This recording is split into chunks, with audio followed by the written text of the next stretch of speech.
Hi, everyone, and welcome back to Module 3 of the History of Christianity 1 course. In the previous module, we looked at the early church in general in the latter 1st and early 2nd centuries. In this module, we'll explore one specific aspect of the early church's experience. But this was a defining characteristic of what it meant to be a Christian in the first few centuries. In this section, we're talking about the persecution of Christians that took place in the earliest centuries and the martyrdom of many Christians for their faith.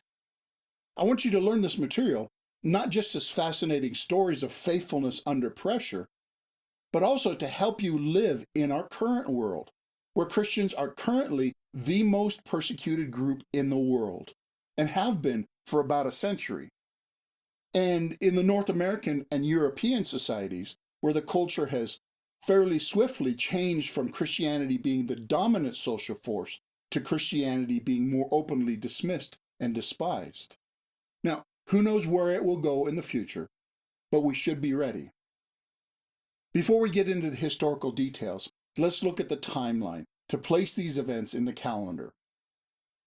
If you read the New Testament carefully, you see persecution and even martyrdom almost from the very beginning of the church. Stephen was the first martyr, as we read in the book of Acts. And this persecution and suffering was a threat for the next 2 centuries, up until Galerius issued the Edict of Toleration in 311 AD. But as we'll see in more detail in a minute, this persecution was not consistent throughout this entire period. Rather, it came and went in waves, in different times and in different places and from different sources. But for this entire period, Christians were subject to hatred and various levels of persecution. Now, let's look at the history of persecution in this period. The first thing to understand, in order to grasp this period, is that there are different kinds and degrees of persecution. There are different kinds of suffering, and we need to distinguish between deserved and undeserved suffering. So if you're a jerk or a crook, you should not be surprised if people don't like you. But that's not what this section is about. In this period, Christians were unjustly persecuted just for being Christian. And there are different levels, different intensities of suffering and persecution. First, there's what I call personal or emotional persecution, where someone is put down and emotionally, verbally abused. This is when someone is personally disliked solely because of their faith, and their high ethical standards make others uncomfortable. You see, people who hate Jesus hate people who remind them of Jesus. So they're made the subject of jokes, put-downs, and insults. They're spoken against and reviled. But that's as far as it goes at this level. But then it will often go to the next level, which I'm calling sociological persecution. This is where someone is excluded and prejudiced against in tangible ways. They're somehow depersoned, treated like they are inferior to others who are part of the in-group. They may be excluded from social benefits or fired from their job. They're subject to discrimination and abuse in informal ways. And the current term for this is being canceled.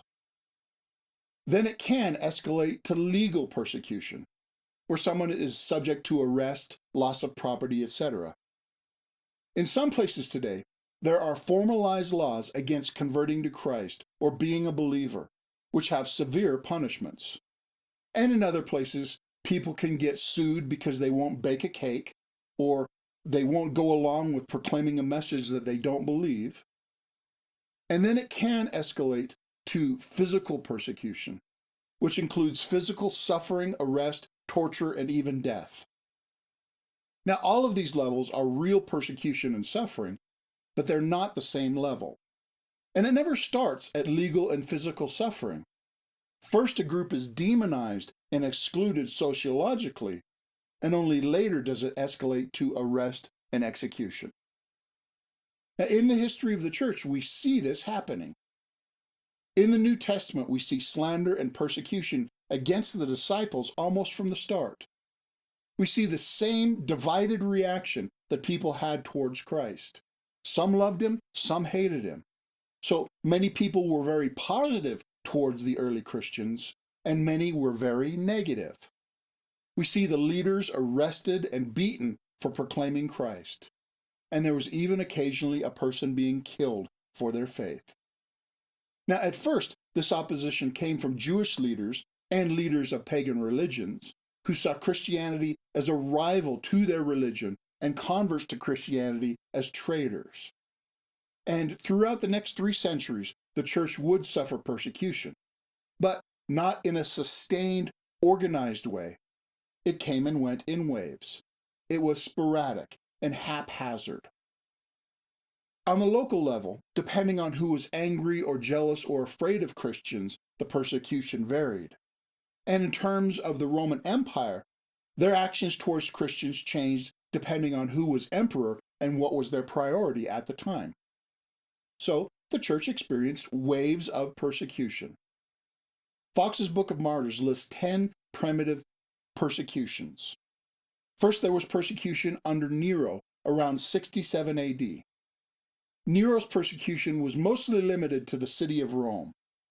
It was started on the pretext of blaming Christians for a fire that destroyed most of Rome. And around this time, Peter wrote his first epistle, warning his readers to be prepared for persecution in Asia Minor. Peter and Paul were both likely martyred in Rome under Nero's persecution. And this persecution was brutal and sadistic. There are stories that Nero had Christians sewn into animal skins and then thrown into wild animals as entertainment for spectators. And Christians were also tied to a pole, covered in wax, and lit on fire to serve as torches for Nero's garden parties. And then a persecution under Emperor Domitian began around 81 AD. Domitian's persecution is usually the one connected with the book of Revelation, which was written to prepare believers to stand faithful in persecution. At this time, the Apostle John was boiled in oil, but miraculously survived.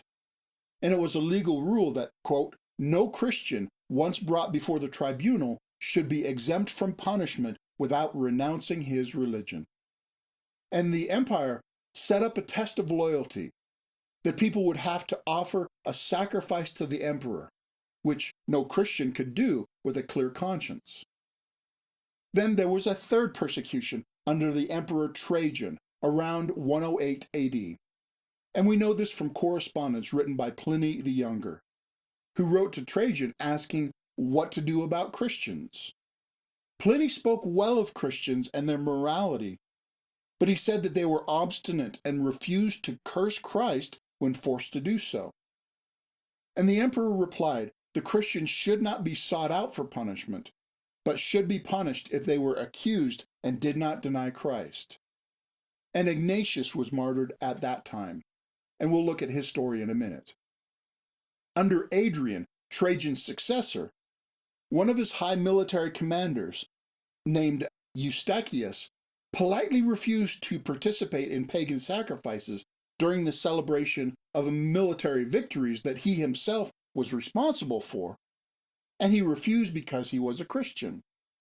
But the emperor ordered he and his whole family be killed because of it. The next persecution was under Marcus Aurelius, around 162 AD. Polycarp and Justin Martyr were killed at that time, and we'll come back to their stories. Then another persecution happened under Severus around 192 AD. Victor, the bishop of Rome, was killed. Leonidas, the father of Origen, was killed. Irenaeus of Lyons was killed. And Perpetua, a famous female martyr, was killed. Again, some of their stories are coming up. Another wave of persecution happened under Maximus around 235 AD. Pontianus, the bishop of Rome, was killed. Famous theologian Hippolytus was killed at this time. And a large number of Christians were killed just for being Christian. The next persecution was under Decius around 249 AD. The church had become divided because of the inroad of various heresies, which we'll examine in later sections, and therefore it did not stand very well in this wave of persecution, and a huge number of Christians were killed, including Fabian, Bishop of Rome, and Origen of Alexandria. Then, under Valerian, around 257 AD, Stephen, the bishop of Rome, was killed, and then Sextus, the next bishop of Rome, was also killed. Cyprian of Carthage left the city to avoid martyrdom. He later returned, and when persecution renewed a lot later, he was killed. Then, under Aurelian, around 274 AD, Felix, the bishop of Rome, was killed. Now, being bishop in Rome was apparently a very dangerous job in that era. And then finally, under Emperor Diocletian, around 303 AD, the emperor was egged on by Galerius to persecute Christians. He commanded the destruction of all churches and scriptures empire-wide, and Christians who would not sacrifice to the emperor were arrested and killed. This official, organized, empire-wide persecution lasted about 10 years, and thousands were killed. Sebastian, an officer of the emperor's guard, refused to make a pagan sacrifice, and the emperor ordered that he be killed by being shot with arrows, but he didn't die. He recovered and later confronted the emperor for his cruelty against Christians, and then he was killed for good the second time. The Romans constantly invented new manners of gruesome torture and death, which we won't talk about. The torture and death of Christians was used as public entertainment. But it was primarily intended to make Christians deny Christ and give their highest loyalty to the Roman Empire. However, as we'll see, that didn't work in destroying the church. It had the opposite effect. Now, let me digress for a moment to define the word martyr. The Greek word martyreo means to give testimony, to bear witness, and the word martyros means one who gives testimony, a witness. Now, the English word witness has two meanings, one who sees and one who tells. In English, I could be a witness to a crime even if I tell nobody about it. But the Greek word only has one meaning, a person who tells. So, for instance, in Hebrew 12:2, the great cloud of witnesses is not a crowd of people watching us, but a crowd of people testifying to us. Therefore, the word martyr means a witness, someone who testifies to their faith.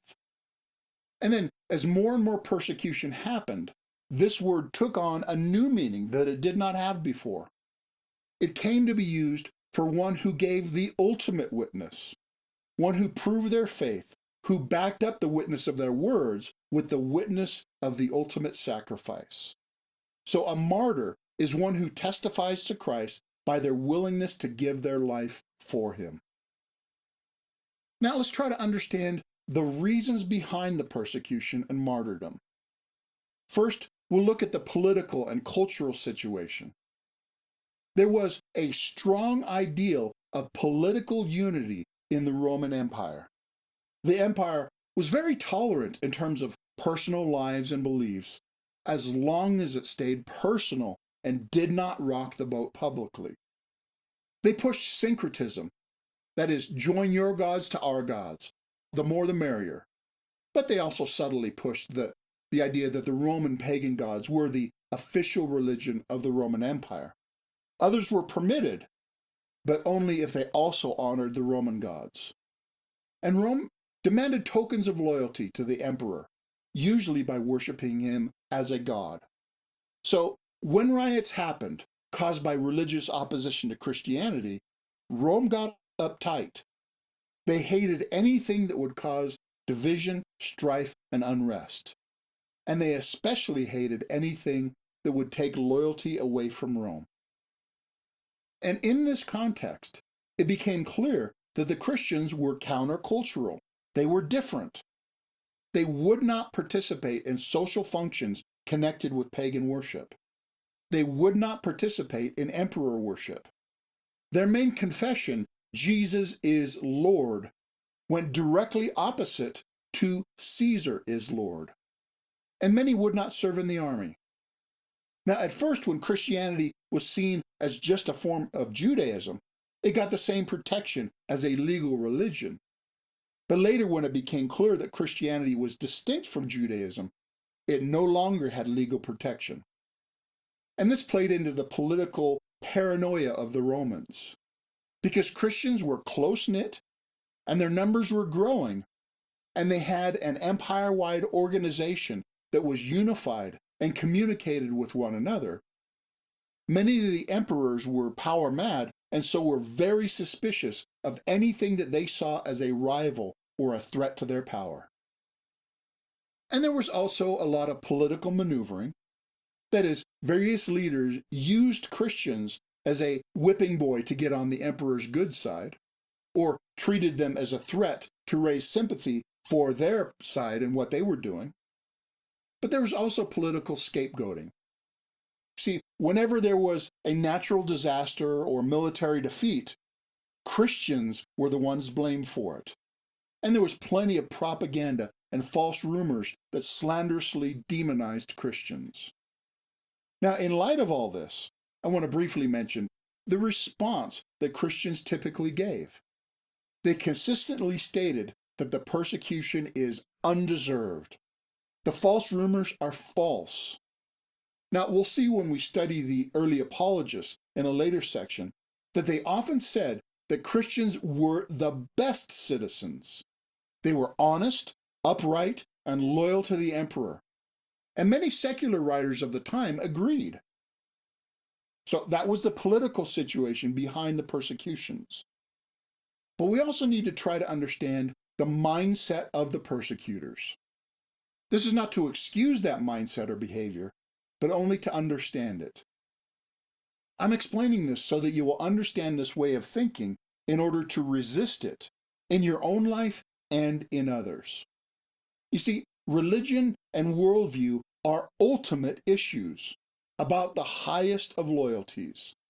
And therefore, these ideas are passionately held, and people get defensive and protective whenever they're challenged. Now, in many cases, the reason for persecution was nothing more than personal hatred. If someone is a rival, or if you dislike somebody, or if they best you in a debate, it is very tempting to transfer that dislike to their whole kind. Just like the Pharisees hated Jesus more after he embarrassed them in public arguments, there are many stories of people who accuse their rivals as Christians from petty jealousy or in order to get them out of the way so they could take their stuff. But there was also the typical resistance to change and resistance to those who rocked the boat. There was resentment of those who were changing to a different faith and lifestyle. The mindset was, these Christians are different. They don't think and act like us, so they must be bad.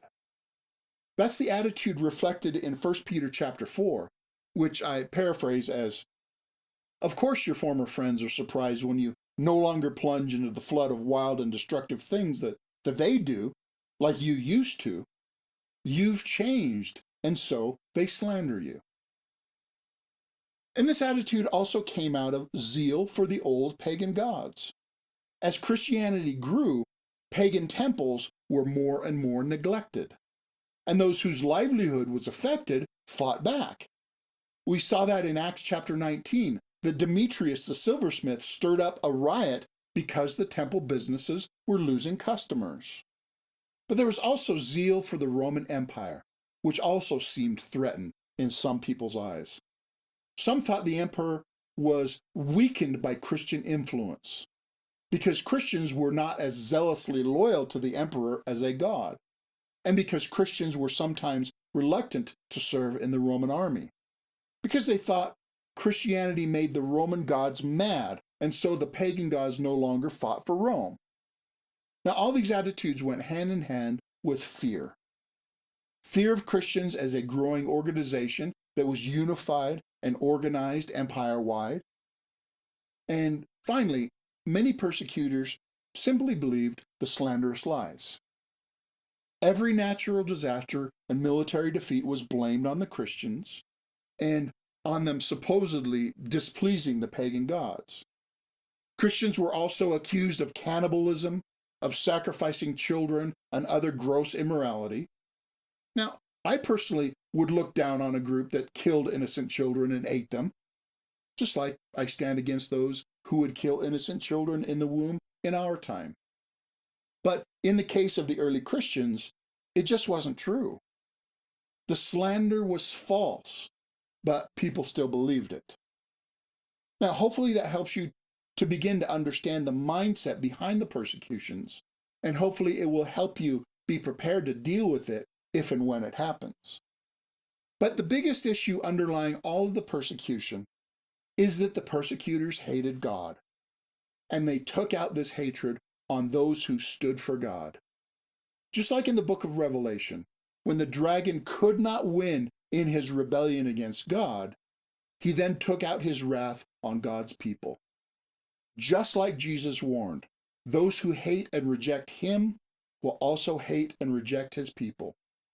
Just like in our own society, people love their sin so much that they hate anyone who calls it sin or reminds them of the God who will judge them for their sin. Now, again, we should not be judgmental or hateful, but we should not be surprised when people hate us when we speak the truth, even when we speak the truth in love, because they hate the truth that we're speaking, no matter how lovingly we speak it. But now let's turn to the mindset of those being persecuted, especially the mindset of the martyrs.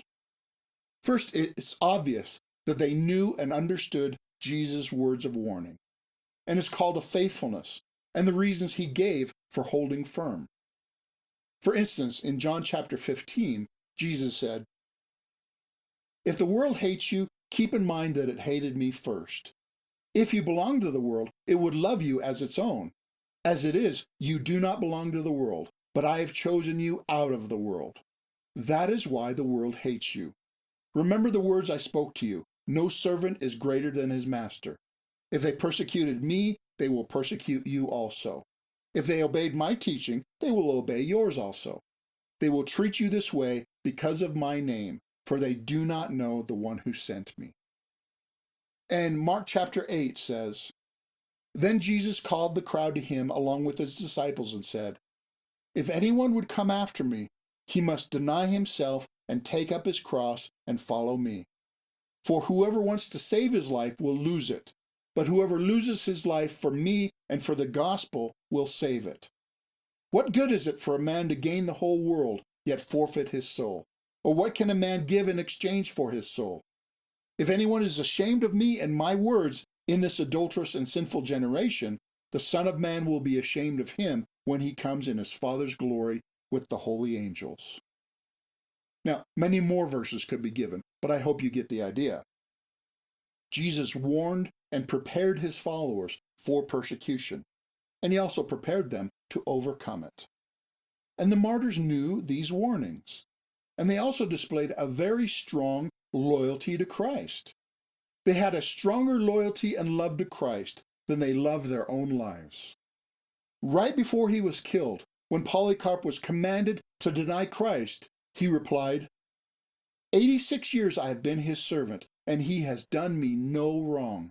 How can I then blaspheme my king who saved me?" And another martyr named Nicomachus said, when he refused to offer sacrifice to pagan gods, he said, "I cannot pay that respect to devils which is only due to the Almighty." Now, the martyrs knew exactly what they were doing, and they had counted the cost. Denisa said, "Why would you buy a moment's ease at the expense of a miserable eternity?" And Ignatius of Antioch, before he was killed, he wrote, "Now I begin to be a disciple. I care of nothing, of visible or invisible things, so that I may but win Christ. Let fire and cross, flocks of beasts, broken bones, dismemberment, let the grinding of the whole body and all the malice of the devil come upon me, so long as I attain to Jesus Christ." And some Christian parents brought their children with them into the arena to die because they thought that it is better that their Christians die as, that their children die as Christians than that their children be raised as pagans. They took very seriously the fact that their citizenship is not in this world, and so they cared more for eternity. And they were willing to pay the ultimate cost to gain a greater reward in eternity with Christ, which even death could not take away from them. And they also had a desire to be a witness for Christ in their suffering.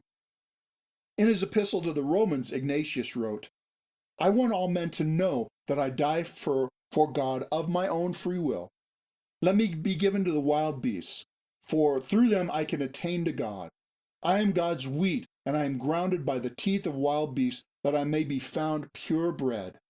Entice the wild beasts, that they may become my tomb, and may leave no part of my body behind, so that I may not, when I am fallen asleep, be burdensome to anyone. Then shall I truly be a disciple of Jesus Christ, when the world shall not so much as see my body." And some even began to think that martyrdom was meritorious, earning them greater favor with God. Now, some went too far and believed that if they died a martyr's death, they would somehow earn salvation. That was the beginning of the distorted ideas of merit and penance, somehow earning favor before God. That mindset might be reflected when Justin Martyr said, "If we are punished for the sake of our Lord Jesus Christ, we hope to be saved." Now, overall, that was the thinking behind why the martyrs gave up their life instead of denying Christ. So now I want to touch on a few of the stories of individual martyrs. First is Ignatius of Antioch. He was accused by a rival and arrested. He traveled to Rome to die, encouraging Christians all along the way. And during his travel, he wrote epistles that are included in the Apostolic Fathers, as we noted in the last section. In one of those epistles, he asked the Roman Christians to stop trying to get him released from punishment. He wrote, "I fear your kindness, which may harm me. You may be able to achieve what you plan, but it will be very difficult for me to attain unto God. If you remain silent about me, I shall become a word of God. But if you allow yourselves to be swayed by the love in which you hold my flesh, I shall again be no more than a human voice." He said he wanted to imitate Christ in death, believing that in this way his ministry would be most powerful. And he thought that if he somehow was released from martyrdom, it would appear that he had denied Christ. Now, Ignatius is also famous for teaching against Gnosticism and Docetism, which we'll look at a later section. Next is the story of Justin Martyr. And by the way, Martyr was not his surname, but it is a title given to him because he was martyred. By his own testimony, he was seeking God by studying philosophy, but then he found that all the philosophy he had tried fell short and left him unsatisfied, and he was converted to Christ by a humble old man preaching the gospel. He wrote, "A fire was suddenly kindled in my soul. I fell in love with the prophets and these men who had loved Christ. I reflected on all their words and found that this philosophy alone was true and profitable." And he then employed his philosophical skills to proclaim Christ. He started a public school to teach what he called the true philosophy, which was the Christian faith. He publicly debated with a cynic named Crescens, and Crescens then accused Justin and his disciples to the authority. Justin was arrested and told to recant, and he replied, "No one who is rightly minded turns from true belief to false." And so he was beheaded for his faith. Then is the story of Polycarp. He was a disciple of the Apostle John, and he later became the bishop in Smyrna. He is known for his opposition to Marcion and the Gnostics, and stay tuned to learn about them later. He is best known from his epistle to the Philippians and the martyrdom of Polycarp, both of which are included in the Apostolic Fathers. At the age of 86, soldiers were sent to arrest him. He had received a vision and said to his friends, "I must be burned alive." So he did not run from the soldiers coming to arrest him. Rather, he said, "God's will be done." He was interrogated by the Roman official, who threatened, "You'll be thrown to wild beasts. You'll be burned alive." But Polycarp replied, "Your fires will last but a little while. but the fires of judgment reserved for the ungodly cannot be quenched. But why do you delay? Come, do what you will. Then, while he was being tied to the place where he would be burned, he prayed aloud, blessing God for giving him the honor of being a martyr and entering into his reward that very day. And the contemporary historian who tells of his death ends the story by telling that Polycarp is positively remembered by everyone, saying he is even spoken of by the heathen in every place. And the next is the story of Perpetua and her friend Felicitas. Perpetua was an upper-class Roman woman who was pregnant at the time she was accused. When asked to recant by her father, she replied, "I can't be called anything else but what I am. I am a Christian." And so she was imprisoned with her infant child and her friend Felicitas, and eventually they were both sent to the arena to be killed by wild beasts. And we know her story because she kept a diary about her suffering, which was famous reading in the early church. Next is Cyprian, the bishop of Carthage in northern Africa. At the first persecution, he left the city. Now, he did not flee because of cowardice, but he felt it necessary to preserve the leadership of the church. And he went back to the city after the persecution subsided, and then he was killed in the next round of persecution. Now, in addition to these well-known stories, there are thousands of stories of nameless martyrs forgotten by history but remembered by God.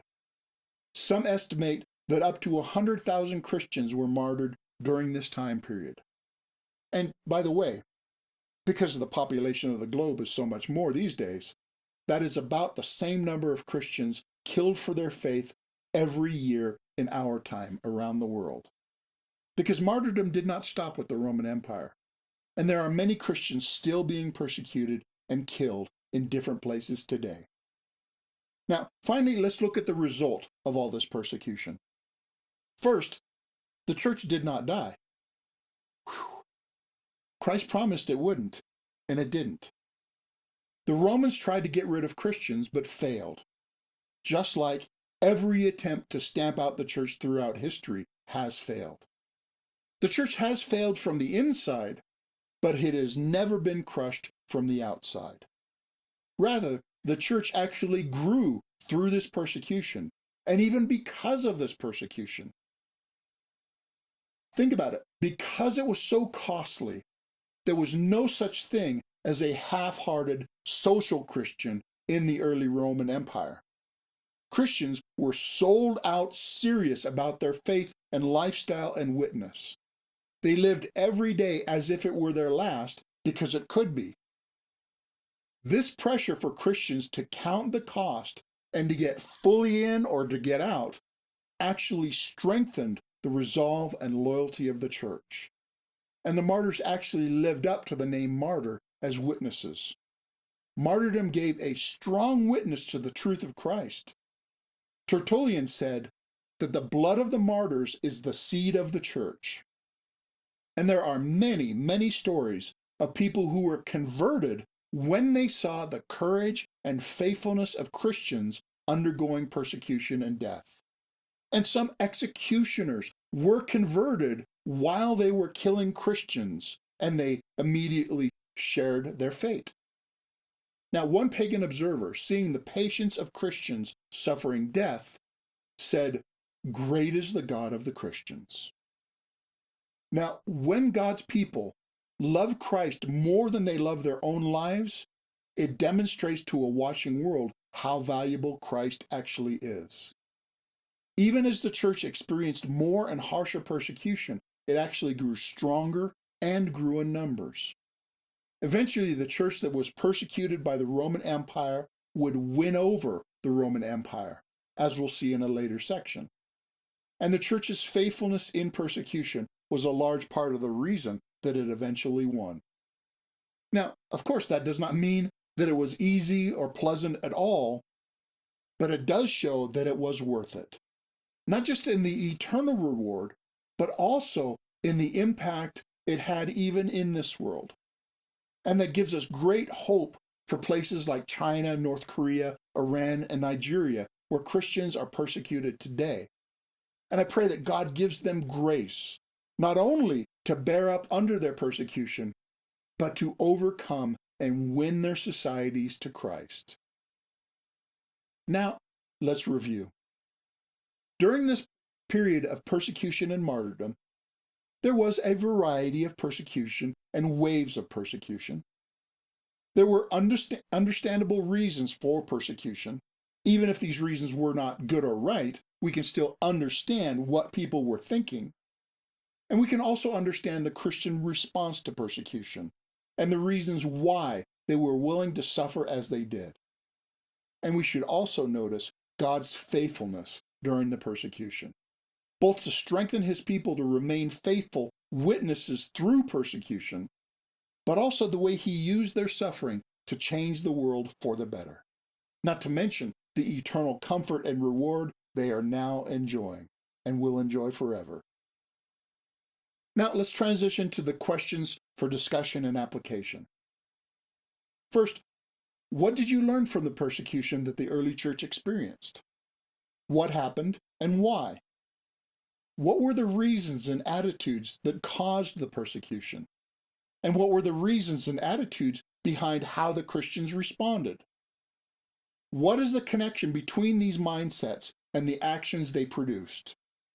What is the connection between these mindsets and actions and their historical results that came out of all these things? How and why did persecution turn out to have positive long-term results for the church? What principles can you learn from this? And do you see any parallels in current times? And how can you apply these insights to your own life and ministry? Second, what did you learn about the relation of church to non-Christian society? What does this teach you about how the church should operate in an increasingly hostile society? Based on what you've learned, how can the church be and remain faithful in hard times? What kind of attitudes and responses would be a good witness for Christ, and why? How are these things a reflection of God and his character and revelation? And how can you put these principles into practice today? And finally, the generic question, what else did you learn, and how does it apply? Describe what you learned and why it stood out to you. Why is this insight important and impacting to you? And how can you put it into practice in your own life and ministry? All right, now's the time to pause for discussion and working through these application questions. And when you're ready, restart, and we'll look at some guiding principles that may give further insight and application. So pause the video now.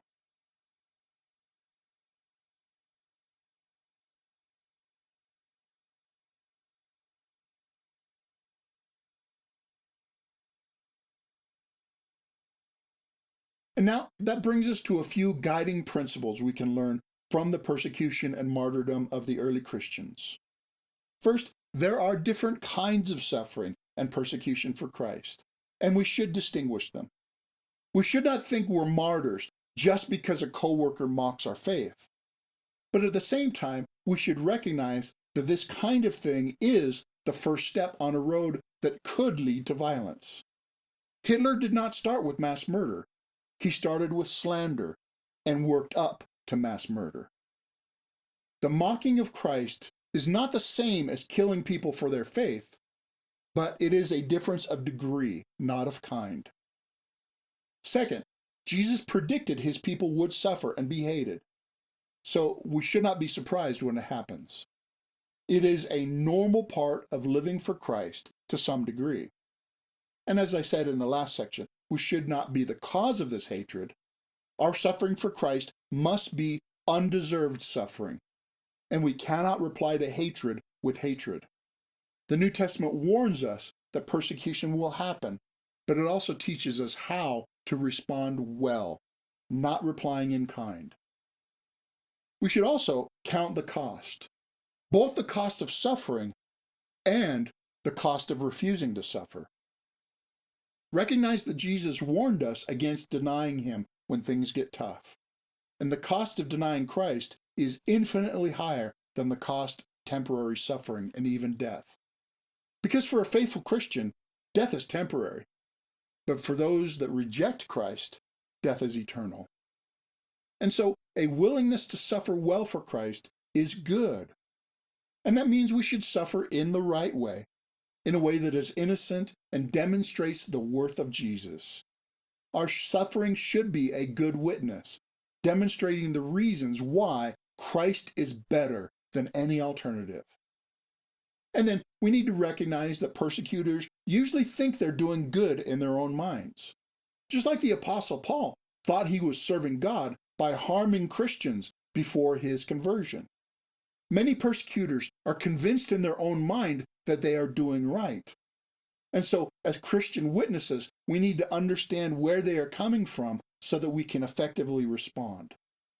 By standing firm against sin, we are not actually hating sinners, rather we are loving sinners by standing against the sin that is harming them. And we are pleading with them to find freedom from sin and to live a better way that would give true satisfaction and life. And this means that godly suffering is good witness. The way that we undergo and respond to unjust persecution shows the world a lot about what God is like. It shows that He is worth it, even if we suffer. It shows that eternity is more important and more valuable than anything this world has to offer. And when we respond with grace and not hatred, it displays God's love for people, even when we were sinners. And finally, remember, God is faithful. This is something we demonstrate to others when we suffer well for Christ. But this is also something we first need to settle in our own mind to enable us to suffer well for Christ. If and when we experience persecution, we are told to count it all joy and that we are blessed, because God sees and He will repay far beyond what it costs us. And God can and will bring good things out of our suffering. We may not know why we're suffering in the grand scheme of things, but we can know God and know that He can be trusted to bring us through and bless us, even when we cannot yet imagine how it could turn out well. And that draws this section to a close. This was a particularly sad and painful era of history for the church. But God was still God and brought much good out of it. And I hope you've been inspired by all that God did through the people of that time. And I pray you've been encouraged and hopefully prepared for whatever extent that you will live through similar times. In the next section, we'll talk about the same general time of history, but we'll look at it from a different perspective. And I'm looking forward to it. Thanks for watching.